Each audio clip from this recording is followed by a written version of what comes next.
Tighten your lines as we get ready to sail the seven seas on the Political Pirate Podcast. Join Captain Ted Yoho and the salty dog John Martin as they search far and wide for the greatest treasure of all, the truth. From local Florida news to nationwide stories and the globe beyond, we've got it all mapped out. Now here's your hosts, the salty dog John Martin and Captain Ted Yoho. Welcome to the 3 Ps, the Political Pirate Podcast, featuring yours truly, the old salty dog, John Martin. And of course, the captain of our pirate ship is none other than Mr. Ted Yoho. Ted is actually traveling today and is going to try to audio in if he can, so we may be able to get him in, but we're doing this show live, and that's kind of the pitfalls of a live show. Plus, our captain is always traveling. He's in D.C. right now, and hopefully we'll be able to get him on, but if not, I will, as they say, endeavor to persevere. Well, the first thing we're going to talk about, on our Friday show, and we're live every Monday and Friday, Ted and I talked in depth about the Charlie Kirk assassination and, how that affected us and everything else. And so we're going to, Ted and I did talk yesterday by telephone, and we both kind of came up with the same conclusion because a lot of people are talking about, Turning Point USA. And of course, Mr. Kirk's widow made an incredible speech over the weekend, and she vowed to keep it going and being bigger than ever. And I have no doubt that she will do that. And people are saying that this is a turning point for our nation, our country, and the movement. And I don't disagree with that. But at the same time, I got to thinking about, it's a turning point, or is it potentially a tipping point? Because, you remember something that Ronald Reagan once said. He basically said that the ideals of freedom, the principles this country were founded on, are not passed on in the bloodstream. They have to be taught to the next generation, and thus it could be eliminated. Everything in this country that we stand for literally could be eliminated in one generation. And I think that, we're starting to really see, and I've seen this for a while, that one of the things that Mr. Kirk did, Charlie Kirk we're talking about, was he inspired this next generation to actually get reconnected with the founding principles and the foundation of this great United States of America. And I'm hoping that will continue. But I do believe we're still at a very dangerous point in this country, and it could be we're at a tipping point and not a turning point. That is not what I'm wishing for. I'm hoping for the turning point.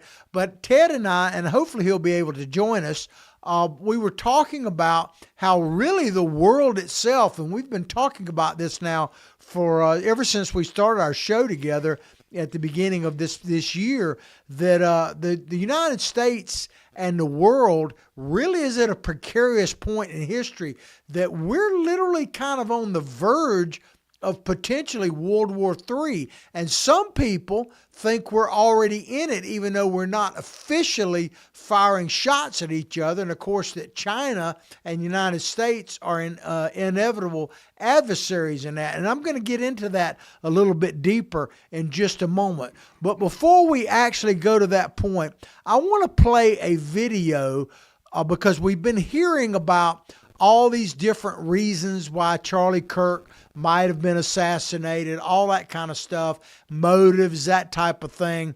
I'm not trying to take away from the person that appears to actually have done it, but of course there's people saying that a lot of this comes from the general rhetoric of the left, and I would say that's true, that there is putting a lot of gasoline on the fire there.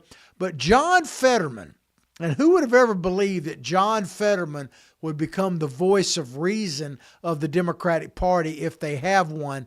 But he really has become that. And I want to play a brief snippet of an interview that Mr. Fetterman did over the weekend. And he talks about Charlie Kirk. He talks about President Trump. And he talks about what the Democratic Party is doing and what they really need to be doing. So let's play this. It's about a minute and a half long, but I think it's important to hear, and we'll come back and talk about it. That keeps you honest, and you always can't forget that a lot of Americans happen to disagree with you. That does not mean that they are fascists or now they want to shred the Constitution. But when you hear some Democrats saying Trump is acting like an autocrat. Yeah, no, that's the thing. If you actually compare him to an actual autocrat, that is not just that. Now, last night, for example, people were complaining. They were protesting about, that's the Hitler thing. You just don't ever compare anyone to Hitler and those kinds of extreme things. And now look what happened to Charlie Kirk. I mean, the man was shot. Now we have to turn the temperature down. It's like we can't compare people to these kinds of figures in history. And this is not an autocrat. This is a product of a democratic election. It's like I participated in that. It was safe and it was secure. We lost. And the America people put us in the minority. And now that's democracy. And I revere democracy. I may not like the outcome, but I have to respect that, and I have to find and work through this. And that I do believe that's what's appropriate. So you don't think that Trump is at all shattering any of the norms of democracy in any way? I'm saying he's definitely different, but that's what America voted for. Again, I don't agree with many of these things, but that does not make him an autocrat. That does not make someone compare him to people like Hitler and these other outlandish things. When I represent a state like Pennsylvania, I really appreciate what Mr. Fetterman, Senator Fetterman of Pennsylvania, is saying right there, because John Fetterman makes the point that Donald Trump was duly elected president of the United States. And I know that Fetterman does not agree with everything that Trump says. He did go down and meet with him in Mar-a-Lago after the election before he actually got sworn in. But he's right that we had an election. Donald Trump won. He carried the majority of the popular vote. He carried all 7 swing states. And, I know there'll be people on the left that say, well, Donald Trump questioned the election and never got over it. Okay, I'll give you something there. I personally wish that Donald Trump, this is me personally, and I'm a strong Donald Trump supporter, I wish he wouldn't continuously refer back to the 2020 election being stolen and everything all the time, except for making sure that future elections are better, because it really serves no purpose other than to just keep the pot stirred, so to speak. But Fetterman is right. We had an election. We need to get past it and move forward for the betterment of the nation. But as much as the left likes to criticize Donald Trump for not letting go of the, quote, stolen election of 2020, they won't let go at all. Remember that Mitch McConnell was criticized for saying that he wanted to make Obama a one-term president. But I said this back when I was doing a different show, my John Martin Talk Show some years ago, that if you look at what the Democrats did to President Trump in his first term, they didn't even want to let him serve a first term as president, and they certainly are aghast. They did everything they possibly could do to disqualify him from running for president and becoming President 47, so to speak. So, I throw all that in the mix, but at some point, we, the American people, have got to move forward. Donald Trump, love him, hate him, whatever, is he going to be an influence on politics until long after he's gone? Certainly. But I don't for a minute think that Donald Trump is going to run for a third term. I think he's playing you guys in the media and all that, and you fall for it. But Donald Trump, like any other human being, will come and go. And that's just the way life is. But our country needs to persevere long after those of us here right now have gone. So, I think Mr. Fetterman is absolutely correct. When you play the Hitler card, and I've been saying this for years, when you play the Hitler card, you don't have any cards left to play to me. The conversation is over because I actually, and people need to understand that when I say this, hear me out. I actually think that when you play the Hitler card, you are doing a disservice to the true evil that Adolf Hitler was, because there's really been no other person quite like that. And the victims of Hitler's Holocaust and everything else, and Europe is still, and the world is still healing for that. So you don't give Hitler enough credit when you compare that to him. Has Ted joined us now? Yeah, but I haven't heard him yet. Okay, we're looking like Ted may be joining us. If he does, it'll be audio only. Here we go. Can you hear me, John? Welcome, Ted. How are you? Can you hear me, sir? Yeah, I can hear you loud and clear. All right, we got you on. We got our captain of our pirate ship on now, Ted Yoho. He is in Washington, D.C. right now. On assignment. On assignment in D.C. Well, Ted, we started out the show, and I was mentioning to them about whether we're at a turning point or a tipping point, and I just got through talking about the video. I played a little snippet of Mr. Fetterman and all. But the murder, and you and I talked about this quite a bit over the weekend, Ted, that the murder of Charlie Kirk has moved the nation and appears the world. It certainly has affected me, and we talked about this a little bit on Friday, but I interviewed Charlie Kirk personally and was involved with him in a couple of other things. And, I've really contemplated this a lot over the weekend, Ted. When you shake hands with a young man, you're talking to him, you never even remotely think that this guy is going to be assassinated and literally become a martyr or whatever. But, one of the things that we talked about yesterday, Ted, and this is kind of the overriding theme of today's show, is are we at a turning point or are we at a tipping point? What are your thoughts on that right now? Well, I think you put it aptly. I think, it is a tipping point, and it's where do we go from here? How much further can we go down this road that we're going down? We can't be a divided nation and survive. I mean, it's biblical. President Lincoln talked about it. In fact, I'm going by the Lincoln Memorial right now. A nation divided upon itself cannot survive. So how do we bring factions together that are so divided? And it can't be over Democratic ideals or Republican ideals, conservative, liberal, white, black, any of that. These are American ideals that we have to come together and realize who we are as a nation.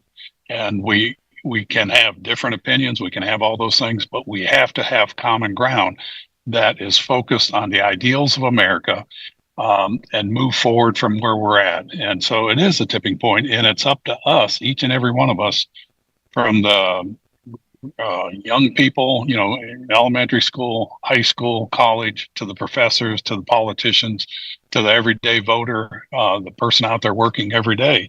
It's up to us to decide which way we go. If it's a tipping point, or is it a returning point to where we move forward? Yeah, well, I mentioned before you joined us at the top of the show, I talked about how, and I think Charlie Kirk was playing a huge role in this. And I believe if you want to look at motives and stuff, the reason why the left hated him so much and why people killed him is not so much what he was saying. Of course, that is very important, but the fact that young people were actually listening to him. That is the thing. And I mentioned Ronald Reagan and how he talked about, the principles of our nation. The founding principles aren't passed in the bloodstream. They have to be taught for one generation, or we could lose the whole thing. And you and I did our show on Friday, and I think one of the things, I'd love to hear your thoughts on this, in order to come together, and the big change I've seen literally in my lifetime is we don't have the foundation principles that we all agree on, like inalienable rights, that our rights are given to us by our Creator. Senator Kane basically said the other day that rights come from government, and that if you think that as opposed to inalienable rights, it's hard to have a starting point, and that would put us literally at a tipping point. Go It ahead, really Ted. does. And when I played football, my football coach, he held up a football and he says, "Boys, this is a football." And it was his whole thing was it was time to get back to the basics. John Wooten, one of the most celebrated basketball coaches of all time, um, he would sit down his new players, teach them how to put their socks on so that there was not any bunched up in their socks, teach them how to tie the shoestrings, because if you didn't tie them properly, you would trip over your shoestrings. And it was going back to the big, that's where we are in this country. And that goes back to teaching the principles, the founding principles and the core values of this country, you know. Um, and then when you start talking about that, they say, well, the Constitution was flawed. We had slavery. Yeah, there was. We got over slavery by the Revolutionary War. We didn't create it. It came from ancient worlds. It wasn't the British. It was institutionalized in this country, but we fought a civil war in this country.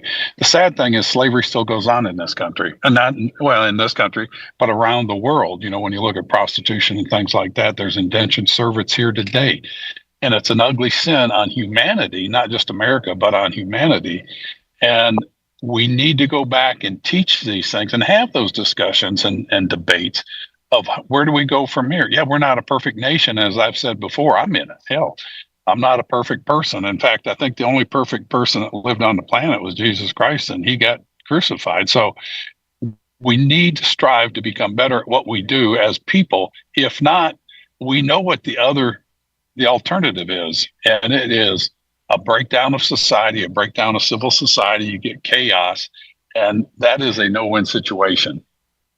Well, Ted, when you and I first met some years ago, when you were on a campaign trail and I was on a campaign trail running for county commissioner, one of the things that made me attracted to you politically is that, when I was on the city commission of Hawthorne, of course, it's nonpartisan, but I was a Democrat at that time, and people would ask me about whether I was making a conservative decision or a liberal or Democrat or Republican, and I thought about that, and I never made decisions based on that. I made decisions based on what I thought was the best decision and was right for the community that I was serving. And I let other people judge whether it was conservative or whatever, or Republican or Democrat. And I felt that same way when I met you, Ted, that you kind of felt the same way, that I've always been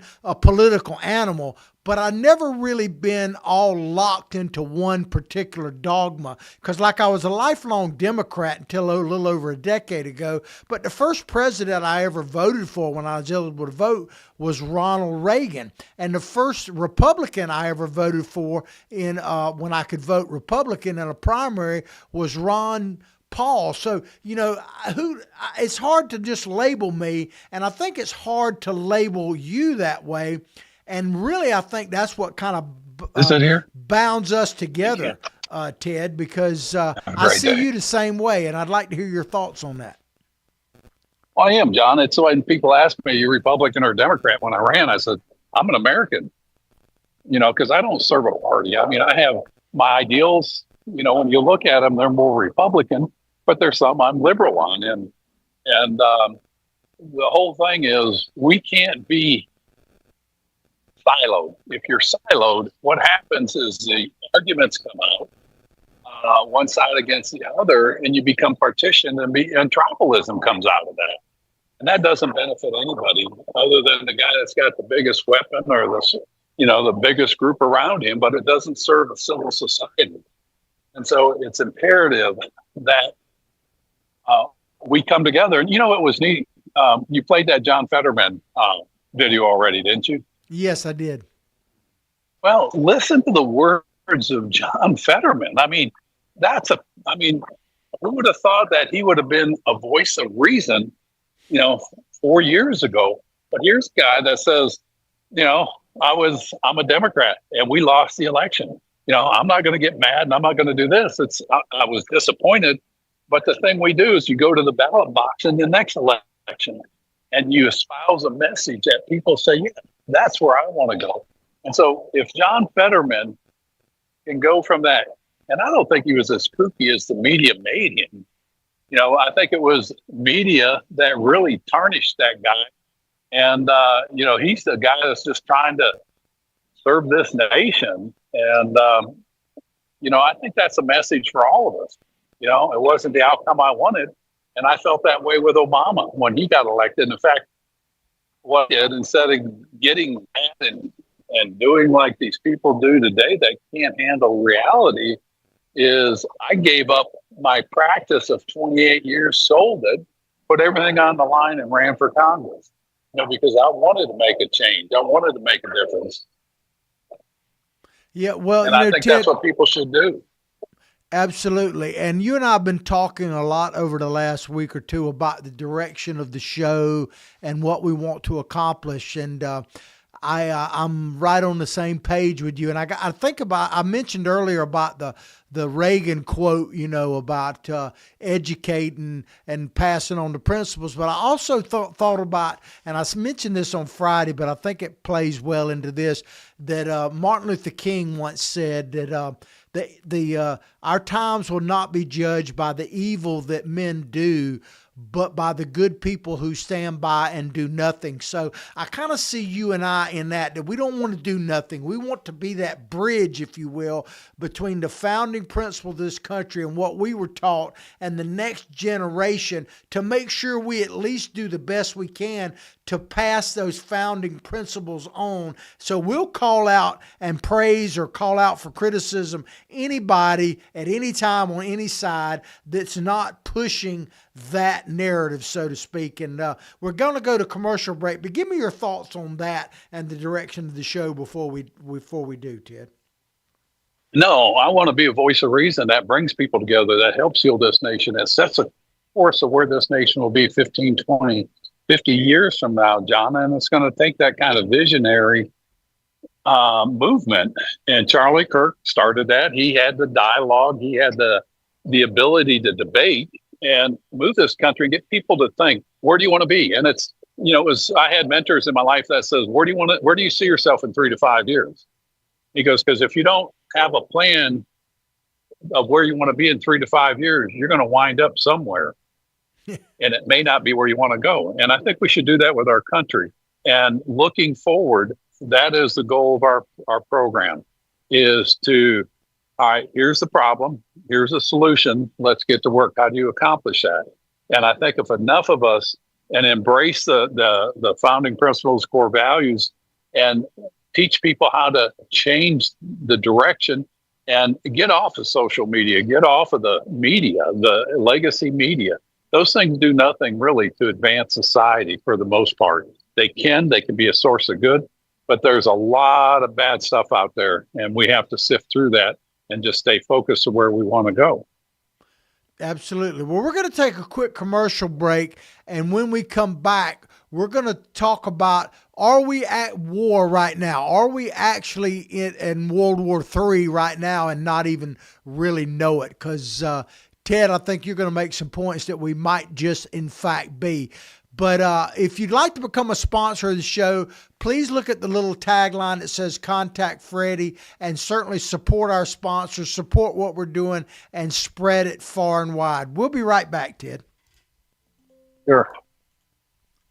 Although the owner of Lewis Oil Company maintains she is 29, Lewis Oil turns 60 years old in June. Chevron would like to recognize the North Florida second-generation family-owned business, celebrating its growth and staying power. Lewis Oil Company maintains significant on-hand supplies, strategically located fuel depots, a delivery fleet, on-site service, fuel card locks, and convenience stores. Lewis Oil Company understands its responsibility in the local economy by providing service and delivery on demand and in crisis. As a first responder for 18 Florida counties and the Southeast from Texas to Virginia, we are proud of this rare accomplishment. Lewis Oil delivers.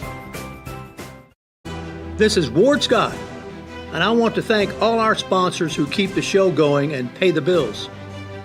The Ward Scott Files premium sponsors are Crime Prevention Security Systems, large enough to serve you, small enough to care.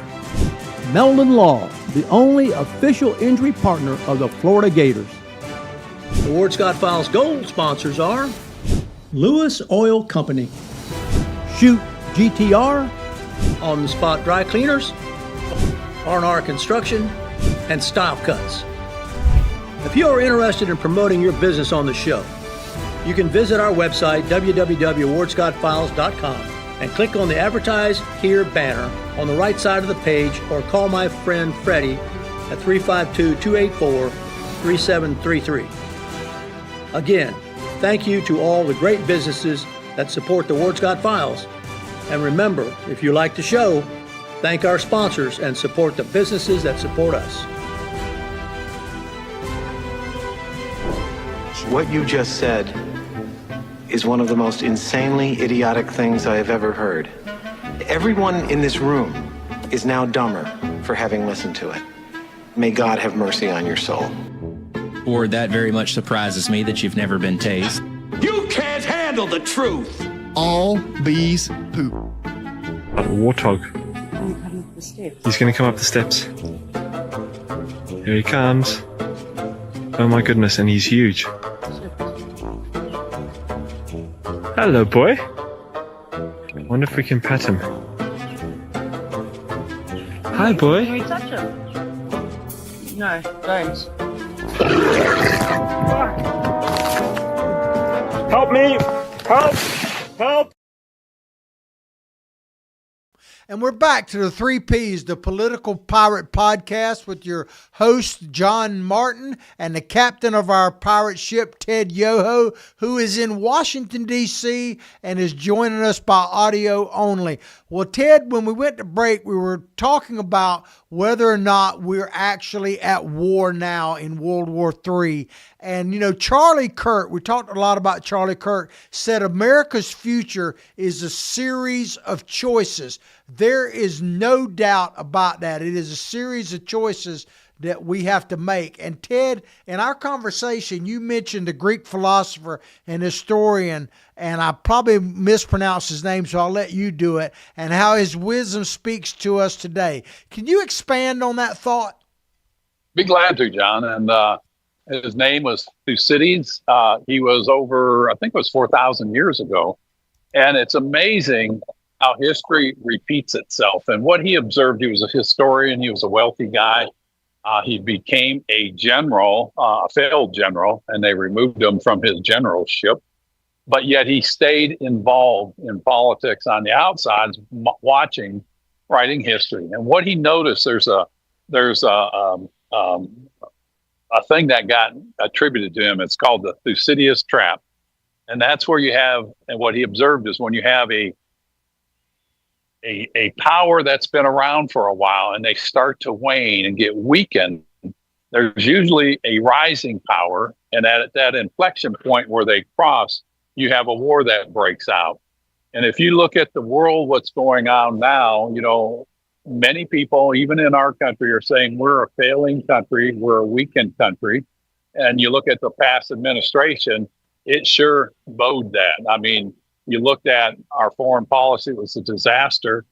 And you look at what China's doing, they're a rising power. You know, they're rivaling us in their Navy and their military. In AI, they cornered the market on rare earth minerals, pharmaceuticals, our livestock feed. And the list goes on. And so they've been very astute. They've cornered the market on manufacturing. And we have waned in that. We've waned in our influence around the world. So Thucydides trap is right here. And it's, as you said, as Charlie Kirk pointed out, our future is just going to be based on a series of decisions that we make, and there's consequences to these decisions. So that's on the world stage. But then when you bring that in internally here domestically in America, and that same thing not be said about what we have.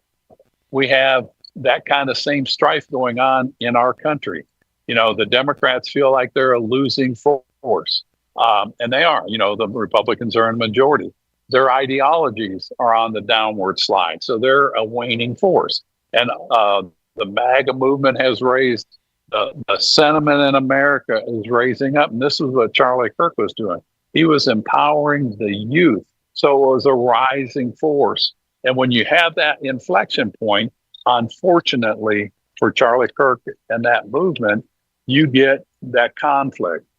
And I don't know how far this conflict will go. You know, I'm hearing some very ugly things out there, both sides on the fringes. But even with rational people, you know, we're going to take the gloves off. And, you know, again, where do you want America to be 10, 15 years from now? Do you want to be recovering from a civil war? Or do you want to say, you know what, that was a terrible point in time and it was an inflection point. It was a tipping point, and turn it into a turning point of what does America stand for? What's the greatness of America?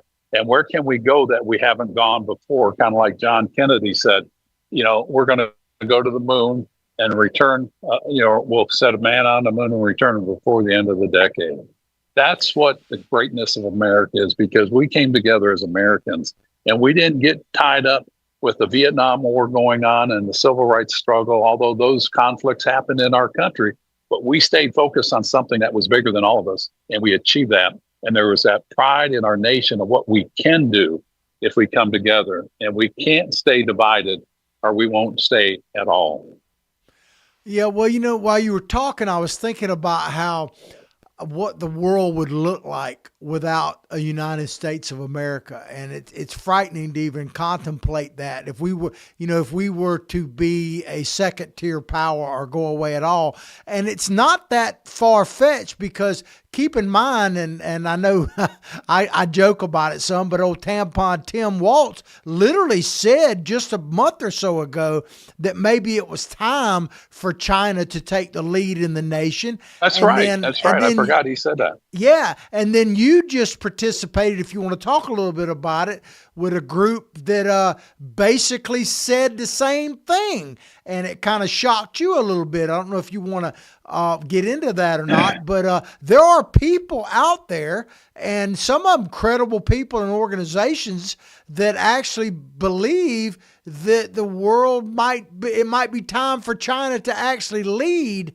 And man, it's just hard for me to put my mind around that. That really is. And for Tim Walz to say that, he thinks it's time for China to leave. And folks, do the research and read. We put some articles up on our website and some books about the bully of Asia. And China is actively doing on-demand human organ harvesting. I mean, they're taking live people and taking out a kidney. They're not asking them. They're not paying them. They're taking it out. And if they need the other kidney, they're taking that out. If they need the heart or liver. So do you want that regime leading the world? Tim Walz does.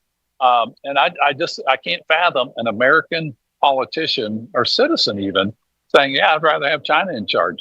But again, John, the dichotomy between, I guess, right and wrong, good and evil is here. And there's one party, and I don't want to say the Democrats, it's that liberal progressive sides that would rather have socialism and communism here on our shores. They are losing their argument, and it was shown at the last elections, and they're threatened. And obviously that led to what happened to Charlie Kirk. And can that happen here? Yeah, it can happen here. In fact, I think it's happening in different realms. You look at these universities, these liberal universities that are supposed to be bastions of knowledge and open debate and get these arguments out or these discussions out so you can make rational thought and move people into the future instead of bringing them into this dark area where we're at. And we've got a lot on the line. It's going to be our choice, we the people, which way America goes. And how do we do them? Elections, get rid of people that have that hatred, that hateful ideology that's being espoused on the progressive left, the radicals. I mean, that does not fit into a civil society. And a civil society is one with laws and rules and the norms and traditions that you follow and you assimilate and come into that. And if that side keeps fighting like they are, there will be a civil war. And there's going to be pockets of that. I don't know which one's going to be the shot fired at Concord. Some people think Ashley Babbitt on January 6th at the White House was that. Charlie Kirk, the shots at President Trump and the assassination attempts, are those the ones that are going to set this off? So far, they haven't been. But if they continue, it could be the next one. And I don't want to see that. This Yeah, country's been too good to me and too good to all of us. And going back to what you were saying about the Rockefeller Foundations, where I spoke, they said, if America fails, is the EU going to pick this up? And I said, I don't see America failing. They wanted to get rid of national sovereignty. And I said, I'm 100% against that. And if America can't lead in the front like we have been, I would hope that the liberal democracy ideologies that were based on Christian, Judeo-Christian principles would be the thing that sets the new direction of the governing body. And I hope that America is there leading that. Well, Ted, I've said it before, but if I say it, it certainly bears repeating, that we're not opposed to everyone who's a Democrat by any stretch. We're talking about the current leadership of the party and the parties where they're taken. So if you're out there, you're listening to our show and you're a registered Democrat, I applaud you. I thank you for listening to our show, but my challenge to you would be take your party back, because if you're honest with yourself, and I'm talking to Democrats out there, rank and file people, some members of my family and stuff, are still hardcore rank and file Democrats, that your party needs to be taken over, because the people that are running it right now are running it into the ground. They are. I mean, they're antithetical to what America stands for. While I was we were talking earlier, I was in an Uber and there was an African American driving, and I was talking about slavery and how, that was here. We didn't invent it. We fought a revolutionary war to end it. But you know what? Slavery goes on today. It goes on here in America in the sex trade and indentured servants. It goes on all over the world. It's a scourge on humanity. We didn't invent it. We just fought a war where 700,000 to 800,000 people were slaughtered over that. And how do we get out of that and how do we move on? And it's by remembering lessons from history. And if we forget them, we're going to repeat them. And that's the whole thing with Thucydides' trap, that waning powers and rising powers have an inflection point. And it's not just nations, as I mentioned earlier, it can be ideologies. And the left, progressive radical left, is very angry. And, that whole movement has grasped the hold of every identity group, minority groups, and put all the minority groups in there. And then it was the gays, and it was the, LGBTQ, and it was transgender. And they promote these groups like everybody else hates them. I don't hate any of those people, but I'm not going to be cowed down to them and say, well, you've got to, respect everything they do, and you should adopt these things. No, I don't. I have a choice to choose who I'll associate with. God bless you if that's what you want to do, but don't invoke that on me or my family, because that goes against what I stand for. And that's where they push the envelope too far. And that's what causes this conflict, because it's like, how dare you not recognize this group? Well, I recognize it. I just choose not to associate it with. Doesn't mean I dislike them or hate them. I just choose not to be there. Absolutely. Well, we're talking I hope about that answered that. Yeah, it did. And we're talking about, I hope I say this right, Thucydides. Is that how you say his name? Thucydides. Thucydides. There's not too many. My goal here is to help educate you and give you a little culture. Well, there's like BC and all that kind of stuff. There's also BH. That's a headache powder, right? Yeah, no, it's before Hawthorne. I'm a good old boy from Hawthorne. But Thucydides, he had three basically core beliefs, if you will, about war. So let's talk a little bit about them. One of them was honor, and he emphasized that nations often go to war to defend or enhance their honor. And it made me think about saving face, that term saving face, because we see that on the streets of America all the time now. These gangs and whatnot, they want to save face. It's not about live and let live. It's about, I got to save face and I've got to be the man or whatever. So talk a little bit about how honor plays into his trap. Often honor isn't based on right or wrong. It's just to save face, like you said. And nations, when they're shamed, they'll go to war. In fact, that was one of the underlying reasons for the Second World War, because the Versailles Treaty after World War One put such an onus penalty on Germany. They lost faith, they were shamed, and they wanted to come out of that. So that was, I mean, a perfect example of that. And this guy wrote this, 4,000 years ago? It was in the ADs, early 600 AD. I think it was 450, 460 AD. And so that was, 2,400 years ago. And if it was true then, it's true now. We see it. So that is definitely something. I heard a saying, and it kind of goes along with honor, is grown babies will cry for it, babies will cry for it, men will die for it. And that's recognition. And that goes along with your beliefs and your honor. You'll fight for your honor. And that's what all the dueling was, all the way up to the early 1800s.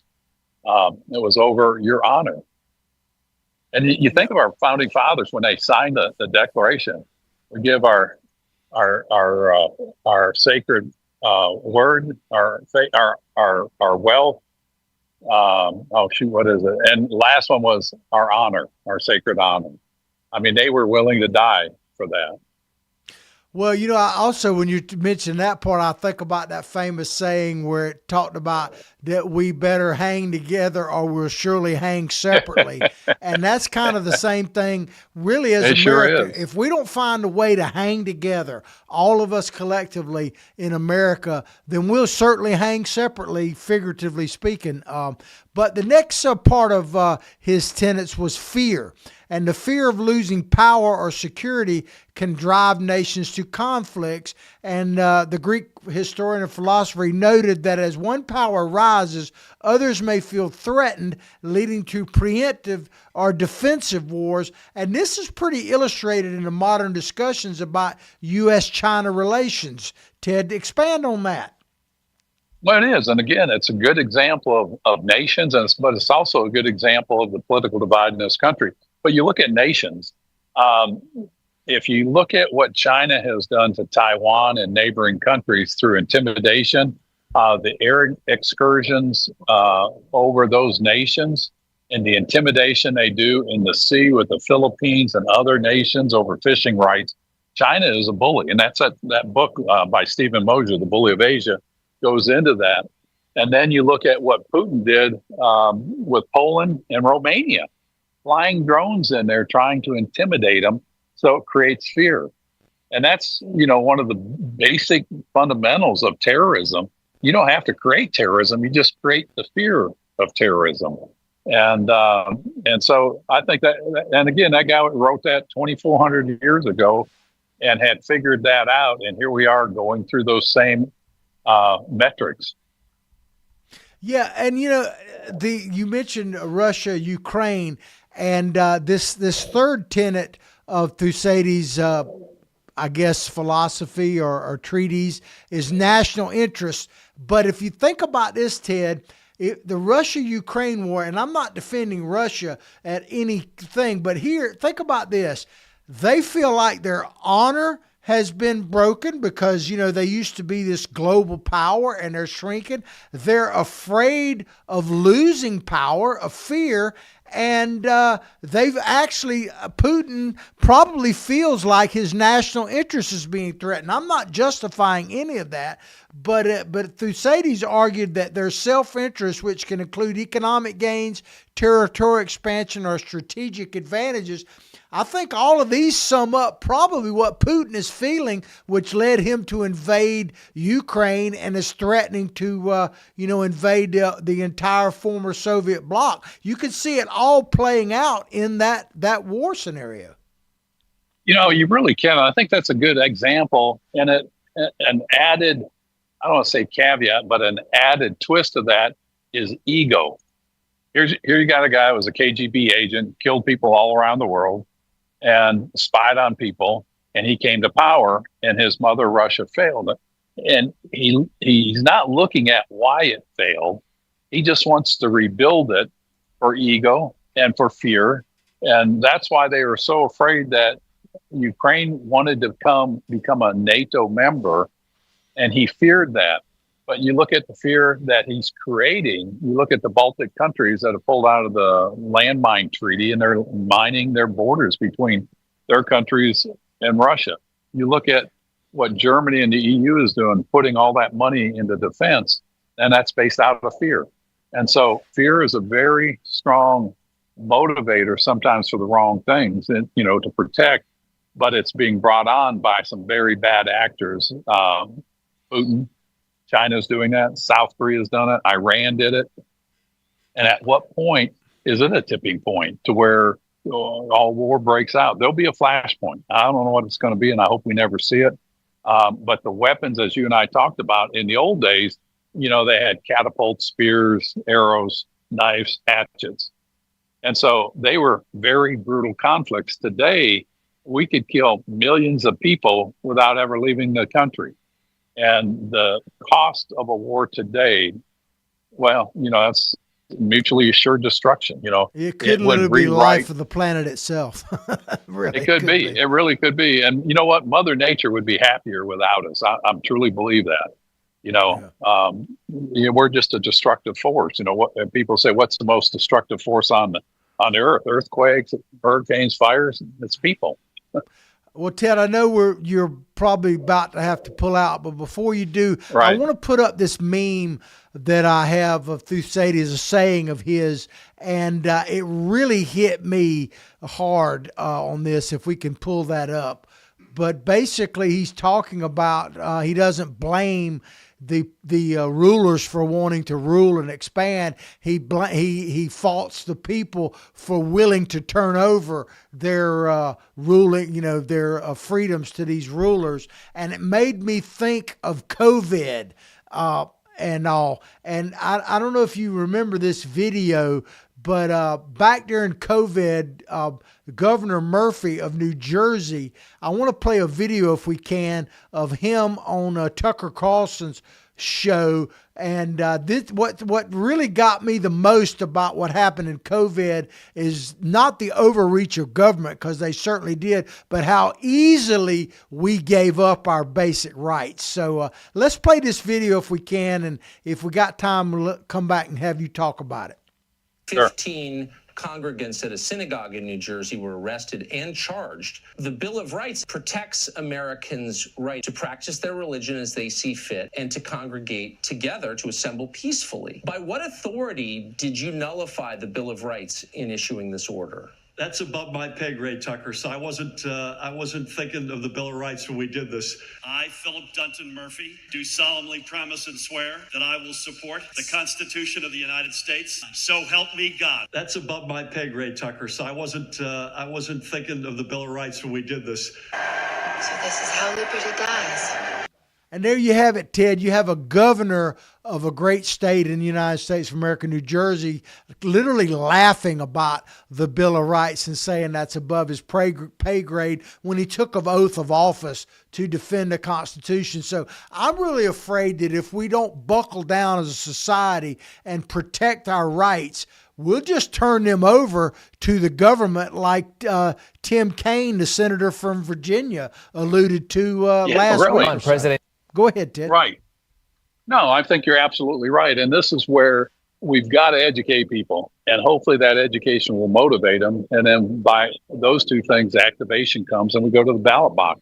I mean, when you listen to these people, and if you go back over COVID, John, and we should put together that montage where people on the left, the newscasters and all that, were yelling at people that didn't get a vaccine or wasn't wearing a mask, or they were going to crowds, they were having barbecues and all that. You deserve to die if you didn't get that, and you talk about a radical left that falls right into what that governor said and Tim Kaine said. It's inherently against our basic beliefs and understandings for the majority of the people. And I can say that because the majority of the people put in Trump and a Republican House and Senate. I'm going to have to part. It's been great talking to you. Sorry to be truncated here, but we'll be back on normal on Monday. All right, Ted, we appreciate you, man, and we'll talk later. Take care. John, I appreciate you carrying the show, and all of our listeners. I appreciate you and our sponsors. Thank you. Absolutely. Well, ladies and gentlemen, we got a few minutes left, and I said on Friday's show, and I kind of alluded to it at the top of the show, that I interviewed Charlie Kirk about 4 or 5 years ago and got to know him a little bit and participated in another event that he attended. And I never would have thought for a moment that I was shaking hands with a young man that would have ultimately be assassinated, man. And it makes me think of whether we're at a turning point or a tipping point. And one of the things I said, and Charlie agreed with, and one of my sayings at the end of the interview that I did with him, is that I believe we have to man the political ramparts. And I think that's because what I say is, if we don't man the political ramparts, in other words, get back involved as a people in our government, because half the country still is pretty apathetic or doesn't participate. But if we don't man those political ramparts, we're going to have to man the real ones again, and that would be an absolute shame, because people have already paid that price. Charlie Kirk just paid that price with his life, man. I mean, and Charlie shook my hand and agreed with that, and that's my commitment. I know Ted feels the same way. That's our commitment to our viewers, to our listeners, that we're going to man that political rampart. And so we need your help. We need you to come on board, support our sponsors, become a sponsor if you would like to. Look at that, contact Freddie. We're going to be, Ted and I are going to be at the Black Tie and Blue Jeans event on September 25th in the great city of Alachua, which is near Gainesville, Florida. And Mr. Byron Donaldson is going to be the keynote speaker there, running for governor. If you're within 50 miles of there, come and visit us. If we're going to expand the show, we're going to have more interaction from you. Put comments out there. We're getting ready to put our emails out and all of that kind of stuff. We want you more involved. We want to give you what you want to hear, and we want to make sure that we're helping you man those political ramparts. Because at the end of the day, ladies and gentlemen, the United States of America is that shining light on a hill. It is that flicker, that candle, if you will, in the darkness, and it can be blown out. Like Ronald Reagan said, it could go in one generation. And like Ben Franklin said, he gave us a republic if we can keep it. So, my mission here, and I know Ted feels the same way, is to educate, motivate, and activate people. And I tell people, if a lot of our audience is older, well, give your grandkids the assignment of watching our show, or your children and stuff like that, because I've always looked at myself as this bridge between the giants of our founding fathers. I'm a child of what they call the greatest generation. I'm kind of the tail end of the baby boomers. And I feel a sense of obligation, because I see myself, and I know Ted feels the same way, and I see this show as kind of a bridge, if you will, between the America that I understand and grew up with, and the generation that basically is walking around like this. And I'm not faulting you for looking at the cell phone, because hopefully you're watching our show, Political Pirate Podcast, on your cell phone. But I want to be that bridge between the people that are just looking at the cell phones and the giants that I learned from. Well, that's going to do it for our show today. I hope you've enjoyed the show as much as we've enjoyed bringing it to you.